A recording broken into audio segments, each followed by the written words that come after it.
మన పెద్దలు గౌరవనీయులు ఆర్ఎస్ ప్రవీణ్ కుమార్ గారు మొన్న నాగర్ కర్నూలు నుంచి మన పార్లమెంటుకు బీఆర్ఎస్ అభ్యర్థిగా పోటీ చేసినటువంటి మన నాగర్ కర్నూలు ముద్దుబిడ్డ అలంపూర్ నాగర్ కర్నూలుకు వస్తుంది. వారు రావడం వారికి కూడా ఘనంగా స్వాగతం తెలియజేస్తా ఉన్నాను. అదేవిధంగా మన ఆనంద్ డాక్టర్ ఆనంద్ గారు మన వికారాబాదు మాజీ ఎమ్మెల్యే, వారిని కూడా రావడం వారికి కూడా స్వాగతం తెలియజేస్తా ఉన్నాను. వెంకటేశ్వర రెడ్డి మన తెలంగాణ మొట్టమొదటి స్పోర్ట్స్ చైర్మన్, తెలంగాణ ఉద్యమ నాయకుడు, వారికి కూడా స్వాగతం సుస్వాగతం. Telangana state food commission chairman సోదరుడు గోలి శ్రీనివాసరెడ్డి గారు కూడా స్వాగతం సుస్వాగతం తెలియజేస్తా ఉన్నాను. అదేవిధంగా మన కల్వకుర్తి 8 సార్లు టీఆర్ఎస్ బీఆర్ఎస్ పార్టీ అధ్యక్షుడిగా, ఒక ఉద్యమకారుడుగా దుందిబి కళా బృందానికి తెలంగాణలో అనేక కార్యక్రమాలు ఇచ్చి తెలంగాణ రావడంలో ప్రముఖ పాత్ర పోషించినటువంటి మన విజయ్ గౌడ్ గారికి, మాజీ మార్కెట్ చైర్మన్. అదేవిధంగా మన తెలంగాణ రాష్ట్రంలో ఉన్నటువంటి మొత్తం గ్రామ పంచాయతీలకు సర్పంచుల సంఘం అధ్యక్షుడిగా బీఆర్ఎస్ పార్టీ తరఫున ఎన్నికైనటువంటి మాజీ సర్పంచ్ సోదరుడు లక్ష్మీ నరసింహారెడ్డి గారికి కూడా స్వాగతం సుస్వాగతం తెలియజేస్తా ఉన్నాను. అదేవిధంగా పెద్దలు హరీష్ రావు గారు అసెంబ్లీలో మన ఉపనాయకుడు, వారు కూడా రావడం జరుగుతుంది. వారికి కొన్ని కార్యక్రమాలు ఉన్నందువల్ల ఇబ్రాహీంపట్నం నియోజకవర్గంలో పర్యటన తర్వాత మన గౌరవ అధ్యక్షుడు కేసీఆర్ గారి పిలుపు మేరకు ఆయన ఎర్రవెల్లికి వెళ్ళడం జరిగింది. ఇప్పుడే మాట్లాడిండు. సాధ్యమైన కాడికి రావడానికి ప్రయత్నం చేయడం జరుగుతుంది. 1 గంట ఆలస్యమైన కూడా రావడం జరుగుతుంది. మీరు కార్యక్రమాన్ని ప్రారంభించమని చెప్పి వారు మాకు చెప్పిన వెంటనే మేము ఈ కార్యక్రమాన్ని ప్రారంభించడానికి మేము ముందుకు రావడం జరిగిందనే విషయాన్ని ఈ సందర్భంగా తెలియజేస్తా ఉన్నాను. ముఖ్యంగా ఒక 2-3 నెలల నుంచి వర్షిత్, మీసాల వర్షిత్ ఆమనగల్ వర్షిత్ హరీష్ రావు గారిని కలవడం, మన మాజీ SC ST commission chairman ఎర్రోళ్ళ Srinivas వారిని కలవడం, వారితో మాట్లాడడం, వారు కూడా నాతో మాట్లాడడం, మన నాయకులతో మాట్లాడడం, మన నియోజకవర్గ నాయకులైనటువంటి మిగతా నాయకులతో మాట్లాడడం, ఈ విధంగా అప్పుడే పార్టీలో మీరందరూ కూడా జాయిన్ కావాల్సిన అవసరం ఉండే. కానీ మున్సిపల్ ఎలక్షన్స్ వచ్చినందువల్ల సమయం సరిపోలేదు, సమయం వేయలేకపోయినాం. కాబట్టి ఇప్పుడైనా తొందరగా కలవాలని చెప్పి ఒక నిర్ణయం తీసుకొని, నాకు మొన్న వర్షిత్ ఫోన్ చేసాడు. వర్షిత్ మిగతా 2-3 మిత్రులు ఫోన్ చేసినప్పుడు నేను కల్వకుర్తి ఏరియాలో ఉన్నా. నేను కల్వకుర్తిలో ఉన్న తమ్మి అంటే మేము రేపు ఉదయం వస్తామని చెప్పి నిన్న ఉదయం వచ్చారు. వచ్చిన తర్వాత నేను బయట పోతున్న ఒక 2-3 రోజులు, ఒక 5-6 రోజుల తర్వాత పెట్టుకుందామంటే లేదు, పరీక్షలు ఉన్నాయి, పరీక్షల రేపు 10వ తారీఖు నుంచి పరీక్షలు ఉన్నాయి, మనకు నెల రోజులు పరీక్షలు జరుగుతాయి కాబట్టి, ఎగ్జామ్స్ ఉంటాయి కాబట్టి వెంటనే పెట్టుకుంటే బాగుంటుందని చెప్తే ఎర్రోళ్ళ శ్రీనివాస్ గారితో మాట్లాడితే, శ్రీనివాస్ గారు ఏమన్నారంటే, నేను హరీష్ అన్నతో మాట్లాడినా, సోమవారం 3 గంటలకు పెట్టుకుందాం, మీరు చెప్పేసేయండి అంటే చెప్తే ఈ తమ్ముళ్ళు 2-3 పోయి మరి తక్కువ సమయం ఉన్నప్పుడు కూడా మీకు అందరు కూడా సమాచారం ఇచ్చి ఈరోజు సుమారు ఒక 250 నుంచి 300 మన యువ నాయకులను, విద్యార్థి నాయకులను గ్యాదర్ చేసిరంటే ఇది గొప్ప విషయమని, అంటే మీకు ఎంత పట్టుదల ఉంది, ఆ పట్టుదలకు నిదర్శనం ఈరోజు ఈ సమావేశమని ఈ సందర్భంగా నేను తెలియజేస్తా ఉన్నాను. వారితో పాటు రాజేష్ నాయక్ టీఎస్ఎస్ఓ అంటే తెలంగాణ సామాజిక సోషల్ ఆర్గనైజేషన్, అందులోంచి రావడం జరుగుతుంది. అదేవిధంగా శ్రవణ్ కుమార్, ఆయన కూడా టీఎస్ఎస్. తర్వాత అభినయ్ కాంగ్రెస్ నుంచి, లోకమల్ల శివకుమార్ బీజేపీ నుంచి, పూల వేణు బీజేపీ నుంచి, మున్వర్ ఖురేషి కాంగ్రెస్ నుంచి, దండు భవానీ ప్రసాద్ కాంగ్రెస్ నుంచి, జి వరుణ్ కాంగ్రెస్ నుంచి, విజ్జిని మధు ఈయన కూడా కాంగ్రెస్, బొంతు సతీష్, అదేవిధంగా జంతుకల శివ నందు, వీరందరి ఆధ్వర్యంలో మీరందరూ కూడా రావడం, వారితో పాటు మీకు కూడా మేము పార్టీలో సగౌరవంగా ఆహ్వానిస్తూ మీకు స్వాగతం తెలియజేస్తూ ఉన్నాను.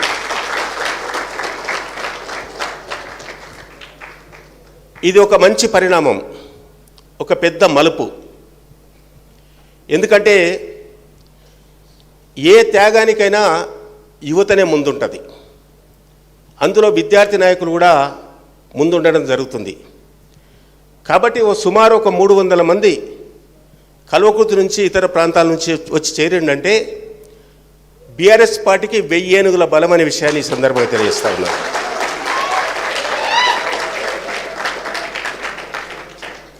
కేసీఆర్ గారి నాయకత్వంలో మీరందరు చేరుతున్నారంటే ఇది మన అదృష్టం, పూర్వజన్మ సుకృతం అని నేను తెలియజేస్తా ఉన్నాను. ఎందుకంటే కేసీఆర్ గారు ఒక సాధారణమైన వ్యక్తి కాదు. కేసీఆర్ గారు కారణ జన్ముడు, కేసీఆర్ గారు మహాశక్తి.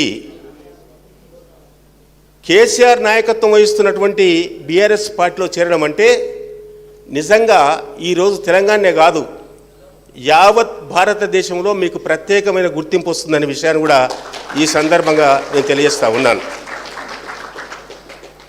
దీన్ని మనం ఒక సవాల్గా తీసుకోవాలి, ఒక ప్రెస్టేజ్గా తీసుకోవాలి. ముందు మనం పాలకపక్షంలో లేం, ప్రతిపక్షంలో ఉన్నాం.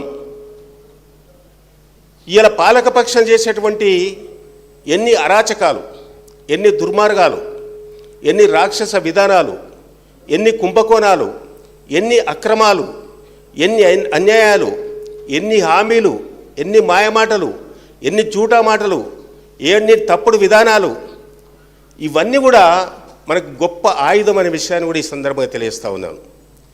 ఎక్కడికి వెళ్ళినా, మనం ఏ ప్రాంతంలో ఉన్నా, ఏ గ్రామంలో ఉన్నా, ఏ మండలంలో ఉన్నా, ఎక్కడ కూర్చున్నా మనం చర్చ చేయవలసిన బాధ్యత ఉంది. ఈ ప్రభుత్వం యొక్క దుష్ట విధానాలను విడమర్చి చెప్పి అర్థమయ్యే రీతిలో అవగాహన చేయవలసిన బాధ్యత ఉందనే విషయాన్ని కూడా ఈ సందర్భంగా తెలియజేస్తూ ఉన్నాను. కాబట్టి పార్టీ భవిష్యత్తు మీరే. ఈసారి యువతకే ఎక్కువ ప్రాధాన్యత ఇవ్వడం జరుగుతుంది. అందరి ఉద్దేశం ఒకటే, ఈ దుష్ట కాంగ్రెస్ను తుదముట్టించాలి, ఈ రాక్షస కాంగ్రెస్ తుదముట్టించాలి, తిరిగి ప్రజాస్వామ్య ప్రభుత్వాన్ని నెలకొల్పాలి. డాక్టర్ బాబాసాహెబ్ అంబేద్కర్ గారు ఏ విధంగా రాజ్యాంగంలో రచించి ఆయన ఏ విధంగా కోరడం జరిగింది, అలాంటి విధానాలతోటి ఒక సమాజాన్ని నిర్మాణం చేయవలసిన బాధ్యత మనందరిపైన ఉందనే విషయాన్ని ఈ సందర్భంగా నేను తెలియజేస్తూ ఉన్నాను. కాబట్టి మనమందరం కూడా ఎంత కష్టమైనా పర్వాలేదు, ఎంత బాధ అయినా పర్వాలేదు, ఒక్కరికి ఒక్కరం తోడుగా, ఒక్కరికి ఒక్కరం అండగా, అడుగులో అడుగు వేసుకుంటూ, భుజం కలుపుకుంటూ, మడమ తిప్పకుండా యుద్ధంలో సైనికుల మాదిరిగా మనము ఆ విధంగా యుద్ధం జయించే విధంగా ముందుకు వెళ్ళవలసిన బాధ్యత ఉందనే విషయాన్ని కూడా ఈ సందర్భంగా తెలియజేస్తూ ఉన్నాను. దానికి ఎంతటి త్యాగానికైనా అందరం కూడా సంసిద్ధం కావాలి. ఆ విధంగా తిరిగి ప్రజలు ఏం కోరుకుంటున్నారు? తెలంగాణ రాష్ట్రంలో మరి సంక్షేమం కావాలన్నా, సంక్షోభం కావాలన్నా, న్యాయం జరగాలన్నా, అన్యాయం జరగాలన్నా, ప్రజలు అందరూ కూడా సమానత్వం రావాలన్నా, లేకుంటే అందులో విభేదాలు ఉండాలన్నా, కులమత రహితంగా అందరూ కూడా తెలంగాణ తల్లికి జన్మించిన బిడ్డల వలె అందరం కలిసికట్టుగా అందరం కూడా ఒక తాటిపైకి వచ్చి మనమందరం కూడా మళ్ళొక్కసారి ప్రజాస్వామ్యయుతంగా పరిపాలన చేసేటువంటి ఈరోజు తెలంగాణ రాష్ట్రంలో ఎక్కడ విభేదాలు లేకుండా, ఎవరికి అన్యాయం జరగకుండా, ప్రభుత్వం ఉన్నప్పుడు 9-10 సంవత్సరాలు ఏ విధంగా ప్రజల సంక్షేమం కొరకు, అభివృద్ధి కొరకు మన నాయకుడు కేసీఆర్ గారు ఏ విధంగా పనిచేసిండు, ఏ విధంగా ప్రయత్నం చేసిండు, అందరికీ సమానత్వం సగౌరవం కల్పించిండు. దాన్ని తిరిగి పునరుద్ధరించడానికి మనం అందరూ కూడా నడుము గట్టి ముందుకు పోవాల్సిన బాధ్యత ఉందనే విషయాన్ని కూడా ఈ సందర్భంగా నేను తెలియజేస్తా ఉన్నాను. ఈ శుభ సందర్భంలో మరి మీకు అందరూ కూడా ఒక విజ్ఞప్తి చేస్తూ ఉన్నాం. మరి ఇప్పుడు మనకు ఈ నెలలో వచ్చే నెలలో సభ్యత్వ కార్యక్రమం కూడా ప్రారంభం కాబోతుంది. మనం అందరూ కూడా పెద్ద సంఖ్యలో యువతను కానీ మహిళలను కానీ అదేవిధంగా ఇప్పుడు ఉన్నటువంటి అన్ని వర్గాలు అన్ని కులాలు ఇవాళ 13 డిక్లరేషన్స్ ఇచ్చారు. వాళ్ళు ఎస్సీ డిక్లరేషన్ ఇచ్చారు, బీసీ డిక్లరేషన్ ఇచ్చారు, ఎస్టీ ఇచ్చారు, వ్యవసాయ డిక్లరేషన్ అగ్రికల్చర్ డిక్లరేషన్ ఇచ్చారు, విద్యార్థులకు ఇచ్చారు, యువతకి ఇచ్చారు, మహిళలకు ఇచ్చారు. 13 డిక్లరేషన్స్ ఇచ్చారు. ఏ డిక్లరేషన్ కూడా అమలు చేయలేదు. 2 సంవత్సరాల 3 నెలలు అయిపోతుంది. 6 గ్యారంటీలు ఇచ్చారు. 6 గ్యారంటీలో మీకు తెలుసు ఏమేం గ్యారంటీలు ఇచ్చారని. 6 గ్యారంటీలో కూడా ఒక బస్సు అరకొర, ఆ బస్సు కూడా పూర్తి స్థాయిలో బస్సులు లేవు. సంఖ్య పెరగక ఇలా మహిళలు కూడా బస్సుల్లో పోవడానికి చాలా ఇబ్బంది పడుతున్నారు, సరిపోతలేవు. మిగతా గ్యారెంటీలు మొత్తం కూడా తుంగలో దొక్కిరు. వ్యవసాయదారులకు కానీ, లేకుంటే కళ్యాణ లక్ష్మి కానీ, లేకుంటే పెన్షన్స్ కానీ మిగతావన్నీ కూడా మొత్తం పోయినాయి. 420 పథకాలు కూడా 420 పథకాలు అయినాయి. ఆ విధంగా కాంగ్రెస్ వారు మొత్తం 420 తయారై తెలంగాణ ప్రజలు నట్టేట ముంచినటువంటి విషయాన్ని ఈ సందర్భంగా నేను తెలియజేస్తూ ఉన్నాను. అవన్నీ కూడా మనం ఉపయోగించుకోవాలి. అదేవిధంగా రాబో రోజుల్లో ఇప్పుడు గ్రామ పంచాయతీ ఎన్నికలు అయిపోయినాయి. మనం 40% ఈ తెలంగాణ రాష్ట్రంలో గెలిచినాం. మున్సిపల్ ఎన్నికలు అయిపోయినాయి. మనం కూడా 25-30 మున్సిపాలిటీస్ మనం గెలిచినాం. కొన్ని మున్సిపాలిటీలు తొండి చేసి వాళ్ళు అన్యాయంగా అసలు కేంద్రంలోనేమో కాంగ్రెస్ బీజేపీ ఒకరికొకరు వాళ్ళే ప్రత్యర్థులు. కానీ రాష్ట్రానికి వస్తే ఈ రాష్ట్రంలో కొన్ని ప్రాంతాల్లో మన ఆమనగల్ అటువంటి ప్రాంతాల్లో కాంగ్రెస్ బీజేపీ కలిసిపోయిందంటే సిగ్గు చేటైన విషయం అని ఈ సందర్భంగా తెలియజేస్తూ ఉన్నాను. ఆ విధంగా మన బీఆర్ఎస్ పార్టీకి అన్యాయం చేయడం జరిగింది. అదేవిధంగా మనం అప్రమత్తంగా ఉండాలి. ఎంపీటీసీ ఎన్నికలు వస్తున్నాయి, జడ్పీటీసీ ఎన్నికలు వస్తూ ఉన్నాయి. అదేవిధంగా రేపు రాబో రోజుల్లో మరి పార్లమెంటు రేపు ప్రత్యేకమైన సమావేశం పెట్టుకున్నారు. దాంట్లో రీఆర్గనైజేషన్ ఆఫ్ కాన్స్టిట్యున్సీస్, అదేవిధంగా డీలిమిటేషన్, జమిలీ ఎలక్షన్స్, మహిళా రిజర్వేషన్స్ ఇవన్నీ బిల్లులు పాస్ కాబోతున్నాయి. అంటే మీకు అందరికీ తెలుసు 29 రాష్ట్రాల్లో 10 కేంద్రపాలిత ప్రాంతాల్లో ఈరోజు ఉన్నటువంటి సీట్లకు అదనంగా 50% సీట్లు చట్టసభలో పెంచడానికి ఇలా కేంద్ర ప్రభుత్వం ప్రకటించింది. అసెంబ్లీలో కానీ పార్లమెంట్లో కానీ ఆ విధంగా 33% రిజర్వేషన్స్ మహిళలకు ఇవ్వబోతుంది.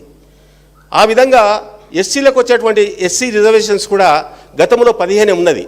కానీ పెరిగినటువంటి జనాభాకు అనుకూలంగా ఎస్సీలకు కూడా ఇంకా 3% పెంచి 18% రిజర్వేషన్ చట్టసభలో చేయవలసిన బాధ్యత ఉంది. ఎస్టీలకు కూడా 5% ఉంది, 6% ఉంది. దాన్ని కూడా పెంచవలసిన 10% పెంచవలసిన బాధ్యత ఉంది.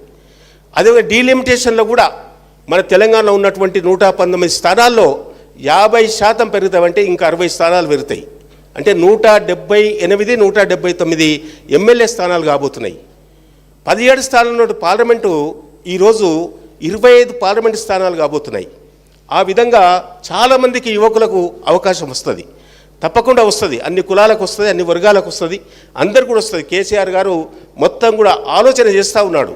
కొత్త రక్తాన్ని నింపాలి, యువతకు ప్రోత్సహించాలనే ఉద్దేశంతో ఈరోజు మన కేసీఆర్ గారు ఒక వినూత్న పద్ధతితోటి మరి రేపు రాబో రోజుల్లో పార్టీ భవిష్యత్ కార్యాచరణ ప్రణాళిక కూడా చేపట్టి ఆ విధంగా మరి ఎన్నికలకు పోవడం జరుగుతుంది. సభ్యత్వమైన వెంటనే అన్ని గ్రామ కమిటీలు, దాంతోపాటు మండల కమిటీలు, దాంతోపాటు జిల్లా కమిటీలు అన్ని పార్టీతో పాటు ఎస్సీ, ఎస్టీ, బీసీ, మహిళా, మైనార్టీ, రైతు, యువత, అదేవిధంగా శ్రామిక వర్గం, అదేవిధంగా విద్యార్థి, అదేవిధంగా ఇవన్నిటి కూడా కమిటీలు ఏర్పాటు చేయబోతున్నాం. అదేవిధంగా మరి ట్రైనింగ్ క్యాంప్స్ కూడా పెట్టడం జరుగుతుంది. ప్రతి రెవెన్యూ డివిజన్లో ఒక్కొక్క 3 రోజులు ప్రతి వింగ్ వారికి ట్రైనింగ్ క్యాంప్స్ పెట్టి రాష్ట్రం అంటే ఏంది, ప్రభుత్వం అంటే ఏంది, బడ్జెట్ అంటే ఏంది, కులాలంటే ఏంది, మతాలంటే ఏంది, కేంద్ర రాష్ట్ర ప్రభుత్వ సంబంధాలు ఏ విధంగా ఉండాలి, అదేవిధంగా అంతర్జాతీయంగా మనం అనుసరించిన విధానాలు ఏంది, ఇక్కడ ఉన్నటువంటి పార్టీలు ఏ విధంగా సంస్థాగత అంశాలను ఏ విధంగా పకడ్బందీగా అమలు చేసుకోవాలి, అక్కడ ఉన్న సమస్యలు ఏ విధంగా పరిష్కారం చేసుకోవాలి, ఆ విధంగా అభివృద్ధి కార్యక్రమాలు ఏ విధంగా చేపట్టాలి, ఆ విధంగా అందరినీ కూడా అన్ని కులాలతో పాటు ఇలా విద్యలో కానీ ఉద్యోగంలో కానీ ఆర్థికంగా కానీ రాజకీయంగా కానీ వ్యవసాయంలో కానీ అన్నిట్లలో కూడా అందరికీ ఏ విధమైనటువంటి అవకాశం కల్పించాలనే ఉద్దేశంతో పెద్ద ఎత్తున కార్యాచరణ ప్రణాళిక చేపట్టిదా వెంకటేష్ గారు కార్యాచరణ ప్రణాళిక చేపట్టి ఆ విధంగా కార్యక్రమాలు కూడా తీసుకోవడం జరుగుతున్న విషయాన్ని ఈ సందర్భంగా నేను తెలియజేసుకుంటూ ఇక పెద్దలు చాలామంది మాట్లాడాలి, మీరు కూడా మాట్లాడిస్తాం. అదేవిధంగా అందరు కూడా ఈరోజు పార్టీలో మరి జాయిన్ చేసుకోవడానికి మీకు అందరూ కూడా కండువాలు కప్పి ఆహ్వానించడం జరుగుతుంది. మీతోటి కూడా మాట్లాడేటువంటి మరి లిస్ట్ ఇస్తే సింపుల్గా ఒక బ్రీఫ్గా వీళ్ళందరితో మాట్లాడేలా దీంట్లో టిక్ చేయి ఒక ఇద్దరు ముగ్గురు పేర్లు టిక్ చేయి ఇద్దరు ముగ్గురు చేయి. అయితే ఈ విధంగా మనము పార్టీ విధి విధానాలు, పార్టీ నియమావళి, పార్టీ సిద్ధాంతాలు, పార్టీ కార్యాచరణ ప్రణాళిక అవన్నీ కూడా పకడ్బందీగా చేసుకొని